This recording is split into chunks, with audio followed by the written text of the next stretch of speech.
सोनपेठ तालुक्यातील सायखेडा येथील 21 शुगर कारखान्याच्या मुख्य प्रवेशद्वारासमोर बेमुदत ठिय्या आंदोलन सुरू केले असून मंगळवार 3 डिसेंबर रोजी तिसऱ्या दिवशी ऊस उत्पादक शेतकऱ्यांच्या व शेतीमालाला योग्य भाव मिळावा यासाठी आंघोळ करत आगळ्यावेगळ्या पद्धतीने ठिय्या आंदोलन केले।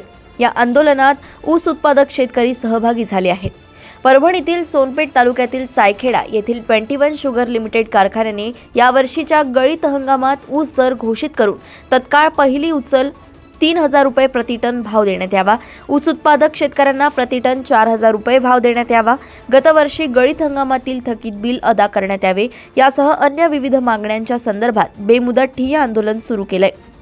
आंदोलनाच्या तिसऱ्या दिवशी शेतकऱ्यांनी केलेल्या आंदोलनाकडे जाणून बुजून कारखाना प्रशासनाने दुर्लक्ष केले। त्यामुळे संतप्त झालेल्या शेतकऱ्यांनी कारखान्याचे गेट तोडून व गेटवर चढून आत प्रवेश करत घोषणाबाजी केली होती। मात्र आंदोलनाच्या तिसऱ्या दिवशी ऊस उत्पादक शेतकऱ्यांनी दरवाढी संदर्भात व थकीत बिल अदा करण्यासंदर्भात कारखान्याच्या मुख्य प्रवेशद्वारासमोर आंघोळ करत आगळ्यावेगळ्या पद्धतीने ठिय्या आंदोलन केले। या आंदोलनात शेकडो ऊस उत्पादक शेतकरी सहभागी झाले असून जोपर्यंत मागण्या मान्य करण्यात येणार नाहीत तोपर्यंत बेमुदत आंदोलन सुरू राहणार असल्याचे माहिती माध्यमांना दिली आहे।